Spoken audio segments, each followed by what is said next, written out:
See what I mean? Where do you go from there? It's like there once was a fellow from Limerick. Where do you go from there? So in revenge, in an act of counter-revenge, I wrote a poem, I wrote a limerick that doesn't rhyme, and it isn't even about Limerick. So I had the last word there.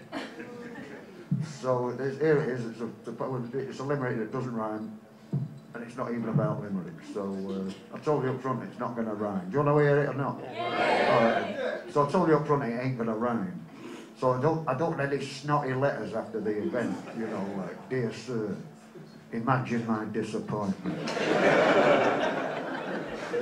Upon attending a poetry reading by the late John Cooper Clarke, only to discover that his so-called limerick failed to rhyme. Disheartened.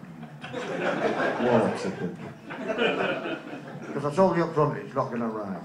And don't try to do me under the Trades Descriptions Act or the Irish equivalent, because it won't do you any good, I'll tell you. I've been in litigation with Time Warner Video for the last 27 years on account of that never-ending story.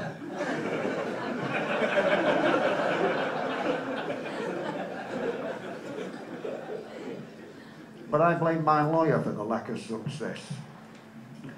You don't want a lawyer that starts every conversation with, well, I'm no legal expert, but... Actually, if there are any lawyers out there tonight, are highly unlikely given the chosen demographic, but if there are any lawyers out there tonight, it's a long shot, it just might work. I'm a desperate guy. A friend of mine was recently sent to prison for something he didn't do. He didn't run when the police came. So and I need the answer to this question before the end of the night, if possible, this legal question. And my question is this: if you shot a peasant, could you get off on the grounds of dyslexia?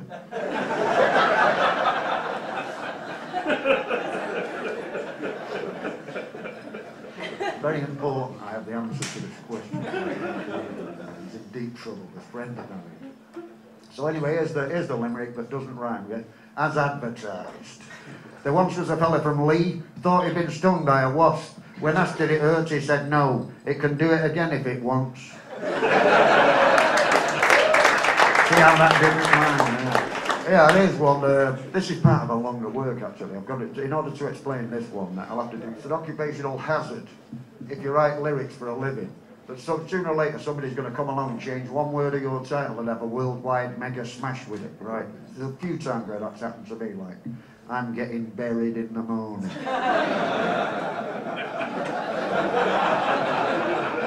You know what I mean? You know where I'm coming from. You know, wherever I lay my hat, that's my hat. You see where I'm coming from with this? This started with a poem I wrote about Burnley. It used to be called Burnley Wants Me, but I can't go back there. Right. I'll tell you the story about it. You know, it's as you can see with this, that one. In that case, it was purloined by Ardeen Taylor on the Tamla Motown label with the Holland Dozy, Holland classic, Indiana Wants Me, but I can't go back there.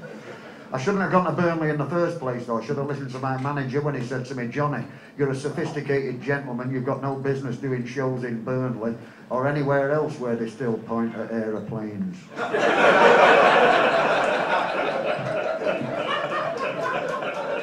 But I went ahead with it, that's how smart. I met this guy there, he was his own father.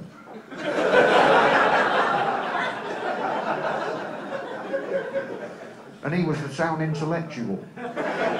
He'd mastered the art of breathing with his mouth shut. You can always tell what a town's like by the hotel they put you up in, and you know, Burnley's no exception, right? I'm not going to give you the name of that hotel, but I'll give you the address. It was down at the end of Lonely Street. I asked the manager for a suite with a view. He gave me a polo mint.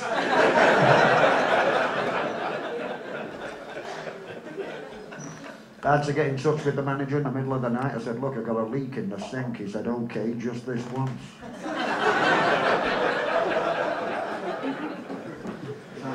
Where that happened to me. And this one's called I Wrote the Songs. So as you can see, the very title was purloined by Barry Manilow in 1973. It was a big hit for David Cassidy in the same year. I Wrote the Songs. You remember that one? I write the songs that made the whole world sing. Remember that, ladies? Of course you do. Barry Manilow, for Christ's sake. Let's go for the medley. Oh man, I'm shaking. He's over there at the moment, he's over in the UK. But what do you care? The wedding present are over here. You're on this very venue tomorrow night. Be there or be four-sided geometric figure. Okay, ladies and gentlemen, so it is I Wrote the Songs, this one's called. I wrote the songs that nearly made the bottom line of the hit parade, almost anthems, should have been hits, songs like Putting Off the Ritz, some enchanted afternoons, 24 hours from Lebanon Zoom, dancing in the daylight, singing in the smog.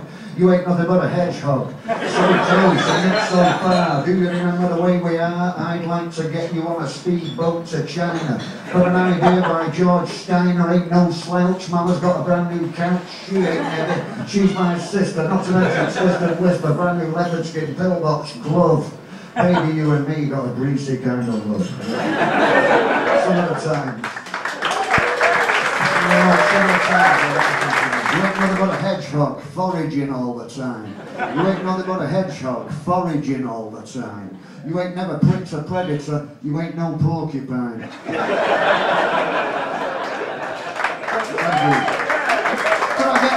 I get a Paddy's and soda water? Could I do that? Because this lemonade's making my lips stick together. Kiss a debt to a man in my profession. As you can imagine. What? Mark. The man who made this event possible. Mark. I love you, baby. Don't change. I want you to have my children. I'll bring them round in the morning. So where were we? Oh yeah, Friar Tuck's World of Miniatures. So I thought, what could have gone wrong there? Don't people like miniatures now, for some reason? Maybe that's why, because I wonder, you know, you look around, you see, sometimes it's obvious why somewhere went out of business before it got the chance to start. You know, for instance, any Indian restaurant with the word passage in the title.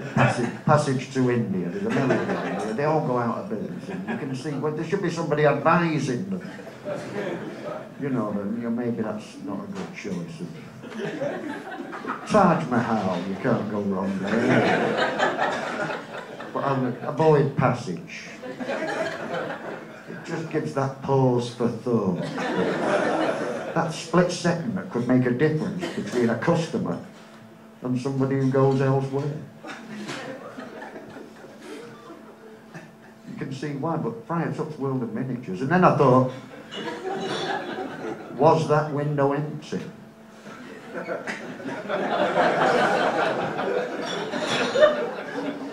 How miniature is it? Are we going down molecular level here? Makes you think about things like that.